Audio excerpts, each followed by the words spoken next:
Hello, everyone. Welcome back to Random Talk with NG. I am Ngozi Obiefuna.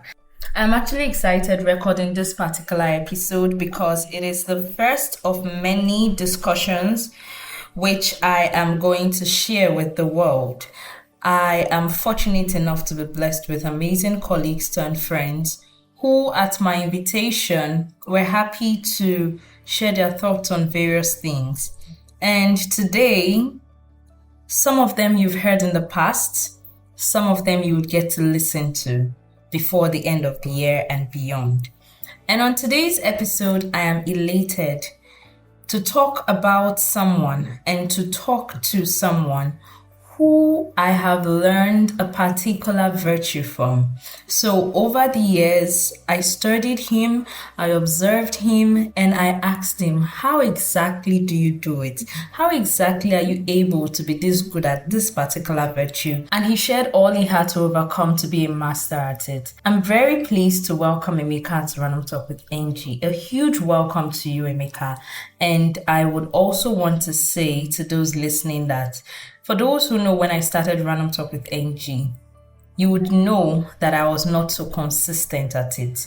But then, every single time I saw Emeka, thrive at this virtue called consistency, he inspired me to be consistent. And so recently, when I shared one of my episodes with him and he said, Omo, you're so consistent at this. And then I had to tell him, I got this inspiration from you. And so we'll be listening to Emeka share his personal journey, his motivation, everything around consistency, because he is an embodiment of consistency. So Emeka, if you had to describe your consistency style in one word, what would it be? I would say that my consistency style is adventurous. Great. And so do you mind telling us what consistency means to you personally? Let's discuss your personal journey. To me, consistency means finding something that you believe you need to get better at your core, and then you find ways to incorporate that thing into your life, make a routine out of it, such that it becomes almost impossible to continue to be who you are known as without doing that one thing. So just find something that you really want to get better at. Start to do that thing daily up until that thing just becomes a very deep part of who you are as a person. And can you share a time when consistency changed the outcome of your life or career? Consistency has changed the course of my life and career in many ways. But I think the moment that stands out is an experience I had post-COVID. So we all know during the COVID, we all had to work remotely for a couple of months, and there were lots of uncertainty around that time concerning career and, if the world was ever going to return to its norm. What I found out then was that I had a lot more free time and I started to run. I would wake up and I would try to go for runs. What happened was that, slowly it sort of just really helped my mood stay better. It helped me stay sane. It helped me stay focused to work. And I just continued on with these habits, continuously, even post-COVID. And, I feel like it gave me an edge. It helped me deal with pressure better than most people could. It sort of improved my outlook towards life. So I would wake up, I'll go for a very long run, take a shower, and then head to work. Overall, I just think that it made me more resilient. And I think that is something I see continuing to have an impact in the course of my career and, my personal life as well. Spot on. Very spot on. Do you think consistency is more about discipline or motivation? I'd say that consistency is all about discipline. All about discipline. Let's really talk about this mindset and motivation thing for a bit. What mental barriers usually make people inconsistent, and how do you break through them? So the kind of mental barriers that I experience with consistency is when you start off very high and then you fall off. So I'll give clear examples. So I started off running years ago, and what would happen was that I would wake up every morning and I would try to get better at it. So I was trying to be consistent whilst also trying to get better. And in my head at the time, I assumed that this was always going to be an upward slope. So you had to always go out, always get better at it. So don't just stay flat. And I think that was where I had it wrong. My idea was that it was going to continually be an upward trajectory. And, ultimately, life started happening, routine started changing. I had to, either be out of my home. And the thing about consistency is that somehow it builds into routines that you've set. So if, say, for instance, you try to be consistent with going to church every Sunday, how that works is you probably have to be home, your neighborhood where you are close to the church, and then you try to go. But if something happens, you don't spend the Saturday at home, you go out somewhere and you're not in your environment, it just becomes hard to go back into the church. Yeah. So the point is, I just assumed that I had to keep on going hard at it. But what I later realized is that you don't have to keep on doing it every day. It's fine that, even when you fall up, you just have to get back up. And I think that, understanding that, helped me break through that barrier, understanding that, see, consistency is not supposed to just be a burst of motivation where you are just doing the same thing over and over again. You have to just find different ways to do that same thing that you like. The church example, say you fail to go to church physically, you can try to do an online service. And I think that finding ways to adapt really helped me break through the mental barrier. Great. So, what small daily habits have helped you build long term consistency? Small daily habits that helped me build consistency. I think it was really cutting off distractions. And I would say the biggest distraction in my life, over the past few years has been social media. So what I try to do, up until date is to delete my social media apps and only download them when I need to use them. I know it sounds like a lot, but what I try to do, I know that if I have these apps open on my phone all day, it's very easy for me to just, start to doom scroll at some point in mid work. So what I do is I delete the apps. So even when I pick up my phone, I don't have an Instagram or a Twitter or, say Facebook to use.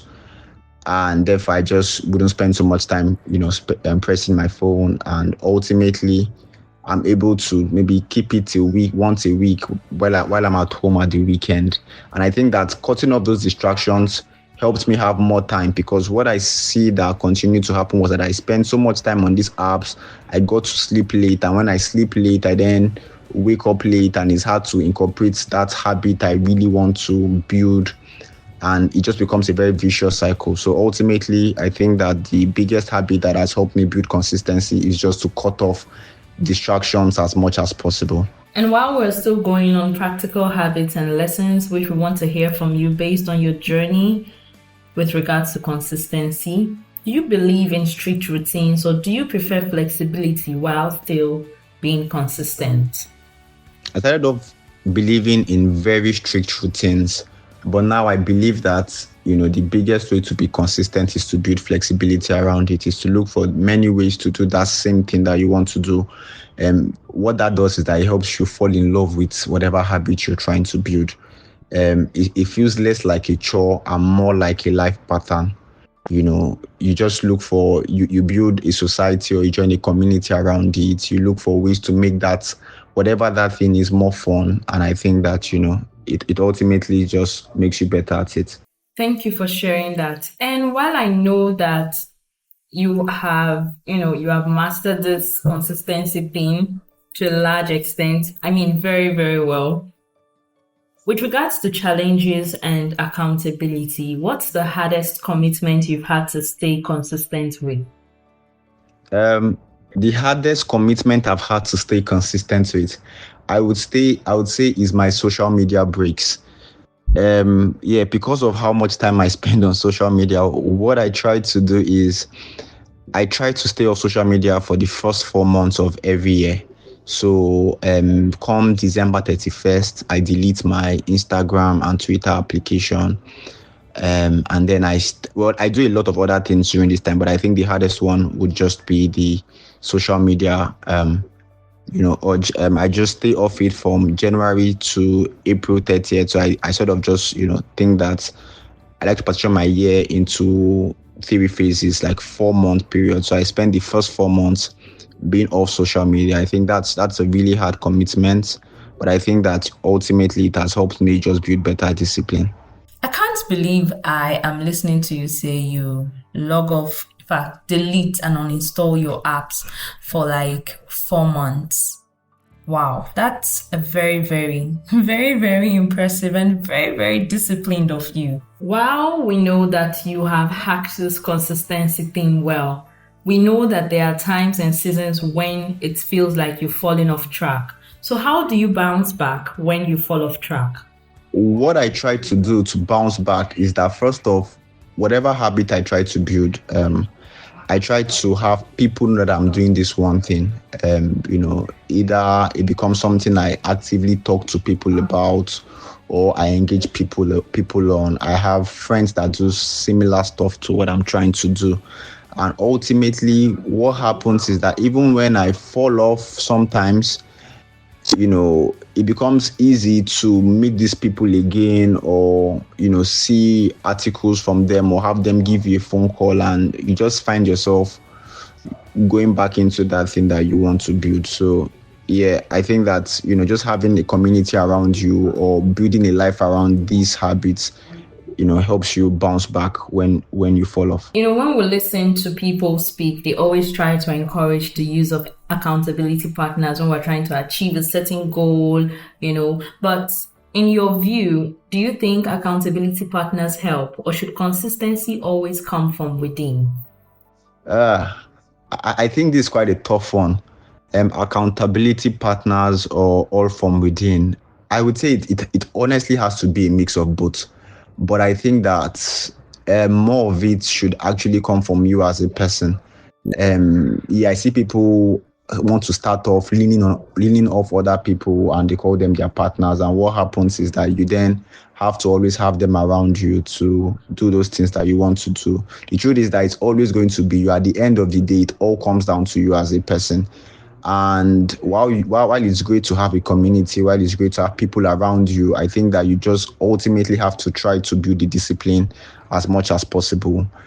Yeah, so say 70-30 split, where 70 is all the energy you can muster from within, and 30 is to have people around you that can help you, get back on track faster than you would if you didn't have them around. Looking at the big picture now, if you had to give someone a formula for building consistency, what would it be? Well, I know that we are all different people. Unlike in mathematics where you have almighty formula, it would be hard to say that there's one thing that would work for every single person. But I know for sure that one thing that worked for me was really to cut off distractions. I think that is a formula that has worked very well for me. So you have only 24 hours in a day, and you want to build new habits into it. First off, I think that, well, at the time, my life was pretty much filled up with different activities. You're either trying to get something done, go see somebody, go talk on the phone. So the idea is that if you want to build a new habit, you need to create room for it. And to create room for it, you have to stop something that you do that takes a lot of your time and doesn't add a lot of value to your life. So my rule of thumb is just to say, to get something in, you have to take something out. So yeah, that is the formula that has worked for me. I hope it works for you. But yeah, that's it. And looking back, what would you tell your younger self about consistency? I would say that, well, my younger self should have as much fun as possible, because when you get into this whole habit forming phase of life, it somehow becomes boring. or that on a lighter note. I would just tell myself to build habits, really good habits, and I think that would have helped me achieve a lot more faster. But I think it's all good. Really, there's never a late time to have started. So I think that life has played out in the right way. And as we wrap up this episode, Emeka, I would like to ask, are there any final thoughts or encouragement for listeners who want to stay consistent in their own lives? Final thoughts. So I like to think that we only have limited amount of time on earth. I know that sounds very deep, maybe very sad. However, that's something that keeps me going. So I ask myself continually, what if today were to be my last day? Would I feel proud about how I have lived my life? And I think, I then walk back from there and I say, how would I like to spend my last day? What is one thing I wanted to do and I couldn't do? Not necessarily I don't think everyone would have to form habits to live the best versions of their life. But if you're like me and you think you want to have an adventurous life, you want to travel, you want to be in great shape, have good health, all of these things, I think that somehow it may just be good to find the right habits to get you in place. And yeah, I think that just being aware of how all of these things can come together and improve your life and make your life more wholesome is something that I wish that everyone should sort of experience at some point in their life. So yeah. And Emeka, I just want to say a big thank you for creating time out of your busy schedule to share your thoughts with me on consistency. I am truly grateful for the deep insights, and I know it's a cause for reflection. Thank you once again for agreeing to come on Random Talk with NG. Thank you for having me here, Miriam. Bye. And with that, we've come to yet another episode of Random Talk with NG. I hope you've learned a thing or two from my conversation with Emeka. And until next time, don't forget to share, like, and subscribe. And see you next week on Random Talk with NG.